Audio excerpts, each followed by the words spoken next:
Guys, Jim here again to bring you guys another MMA fight prediction video. This time we're covering the UFC 169's heavyweight tilt. Features a battle of former heavyweight champions when two-time UFC heavyweight champion Frank Mir tangles with former Strikeforce, Dream, and K1 heavyweight champion Alistair Overeem in a bout that has got to be the most important bout in both of their careers.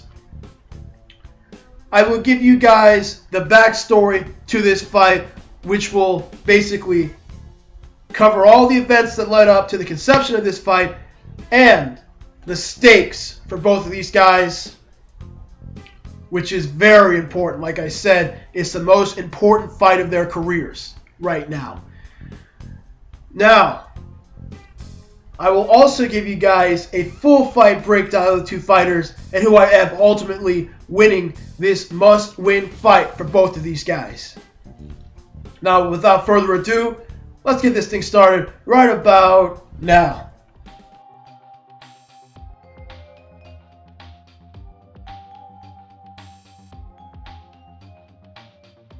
Now, this fight between Frank Mir and Alistair Overeem is what you would call do or die, sink or swim, make it or break it between two heavyweights that were at the top in the cusp of a title shot, but have fallen from grace since neither one of them have recorded a win since December of 2011, where Mir submitted Nogueira in the process of breaking his arm also with a Cormier lock. Not only become the first man to finish it by strikes, but also by submission at UFC 140 in the co-main. And Alistair did exactly as advertised and retired Brock Lesnar at UFC 141 in the main event, which saw him defend Brock's takedowns and literally tear him up on the feet, knees to the body, punches, and that's a wrap.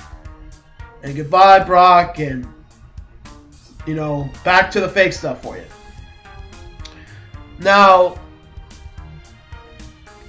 with that win, he was on the fast track to the heavyweight title and Junior Dos Santos, but he tested hot and was out of the title picture for the foreseeable future. And Mir got in, and Mir got knocked out in the second round. It's that simple. When he couldn't get to the ground, Junior tore him up. Now, as far as Overeem was concerned, he came back at UFC 156. You know, didn't take a certain Brazilian seriously, and that Brazilian being the man he considered a statistic in Antonio Bigfoot Silva, the former Elite XT champion. And he ultimately paid the price because he dominated the first two rounds, but he didn't take him seriously, didn't respect the man's power or his skills. And in that third round, he had his hands down, and ba-boom, he was gone. He was down, looking at the lights. You got one big Brazilian screaming at you. That simple. And then making fun of you on Twitter. It made you a statistic. Now,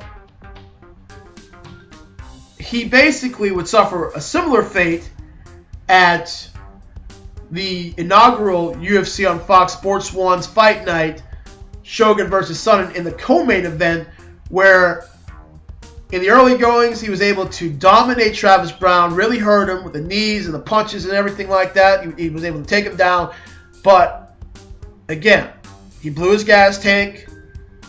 He didn't have the right defense in order, and Browne was able to capitalize and get that front kick in, and he was down for the count, baby, just like that. And now he was on a two-fight losing streak. 1-2 in the UFC overall, but it is what it is. Now getting back to his opponent, Frank Mir, who had a UFC on Fox event where he was in the co-main event of Henderson versus Melendez, opposite of Daniel Cormier, would be held up against the cage by, you know, the former Strikeforce heavyweight Grand Prix champion for the vast majority of the fight, getting battered. And when it got to the feet where he was free, from the confines of the cage, he was pushed right back there, and Daniel continued the holding and the punching in a very uneventful fight, but again, it showed Mir's weakness towards wrestlers.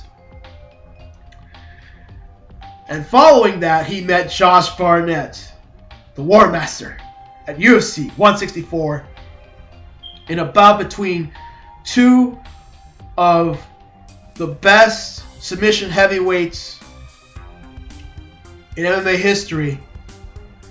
And it's a fight that we fans have been demanding for. We finally got it, but it didn't even go to the ground.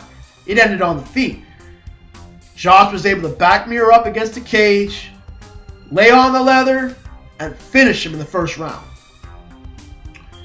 And what he did was no different than what Carwin did or Lesnar did or Daniel did, because Mir is weak against the cage against superior wrestlers or grapplers that are strong enough to hold him there. He can't do jack. It's that simple. Yes, the finish was a little questionable, but at the end of the day, a win's a win.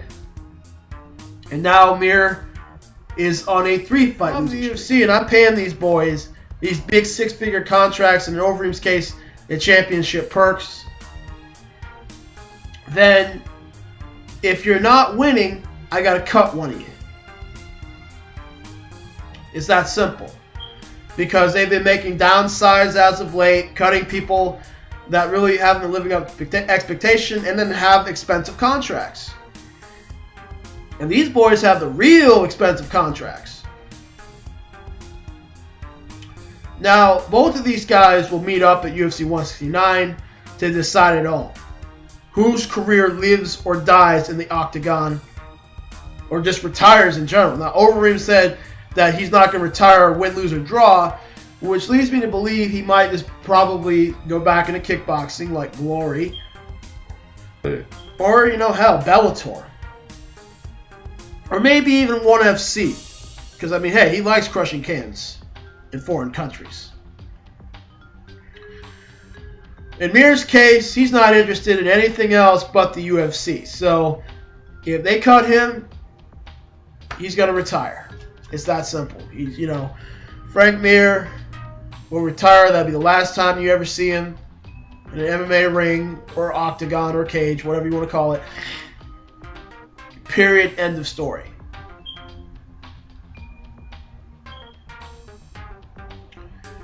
But, you know, the question being, can Frank Mir finally deal with a superior striker to him, gut this thing out, either KO or take an arm off or leg off Alistair Overeem and win? Or can Alistair Overeem blitz and vanquish Frank Mir, keep his job alive in the UFC, and make another run for that title with 2 more fights under his belt after this one, and win those fights convincingly? Well, that question will be answered next.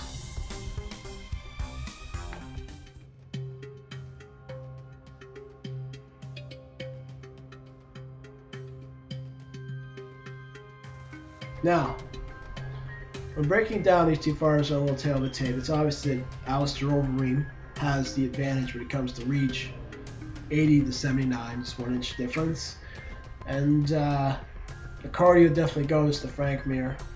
He's able to hack it better for 3 rounds and pace himself better than Alistair has been able to do in his last couple fights against Bigfoot and Browne, obviously, where he didn't have enough energy to put those guys away, and when he gassed, they were able to pick him apart. Now, when it comes to their stand-up game, though, obviously Alistair Overeem kills Frank Mir. There is no single question about that, because the guy was a K1 champion, the best stand-up league at the time. He dominated that thing, you know, in 2010 when he beat Peter Ertz, Tyrone Spong, and go Kisaki on one night. I mean, he's the reason they changed the rules, because he destroyed Evan Share with those knees. The guy has a great overhand right, great knees to the body, great leg kicks, and he can just really destroy you on the feet. I mean, you don't want to be standing up with Alistair Overeem if you don't know what you're doing. Or you're just like, you know, not that athletic enough of a striker to put him away. If you don't have the power, you don't have the technique, you shouldn't stand up with him. The only issue with Alistair is he's got bad defense as of late. You know, he hasn't had his hands up, and he's just been too aggressive, fast aggression, I mean to say. Instead of pacing himself better, he's just been too fast with his aggression, striking wide, and that's cost him. Now, Frank Mir, he's not a bad striker.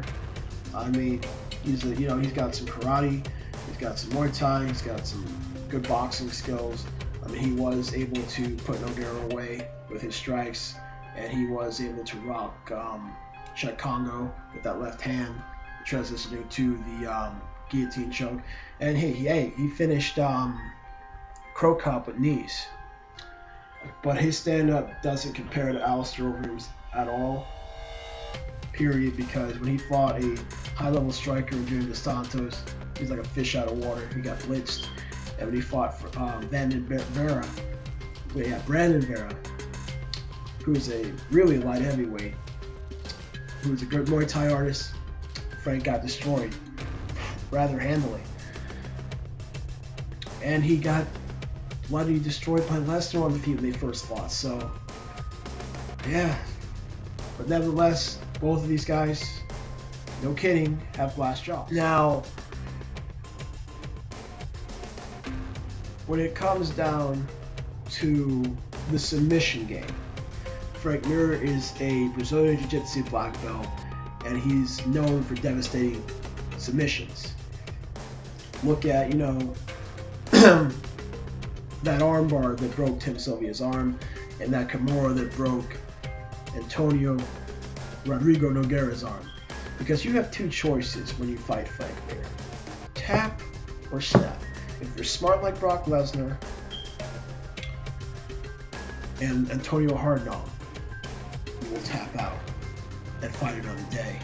Or if you're dumb like Minotauro and have that machismo crap, your limbs will be history. And, you know, besides, you know, the arm locks and the Kimura, he's also known for the knee bars, so that's something you have to watch out with Frank. And he's very good in transitioning very fast in the submission. He's good off his back. Now, Alistair is no slouch in submissions either. He was a European trials champ, and, you know, he's won a lot of his fights in mixed martial arts by submission, albeit a lot of those were by guillotine choke. But he does have other skills besides the guillotine choke. He's got a good key lock, and at the same time, the submission edge definitely goes to Frank. If I'm Alistair, I don't want to go down there with Frank, because hell, he didn't want to go down there with Werdum. But wrestling-wise, I gotta give it to Alistair, even though he's not really a wrestler. But I don't really think Frank's gonna be able to take the guy down, because Brock couldn't get him down at all. And Brock's a high-level wrestler. He could not get Alistair down. Alistair did take down Bigfoot. He took down Rogers like sack potatoes, and he threw around all the guys in K1. Frank Mir is basically a high school level wrestler. There's nothing to be ashamed about. But wrestling is his Achilles heel, obviously. And I mean, if it's not Roy Nelson or Antonio Hardnall, I don't really see him, you know, taking too many guys down at this heavyweight division, because he has a hard time doing it. Now, overall, when it comes down to their game plan, Alistair Overeem needs to be patient. You know, yes, put the heat on Frank, but patient aggression, like he was doing in K1. Keep his hands up, cover up.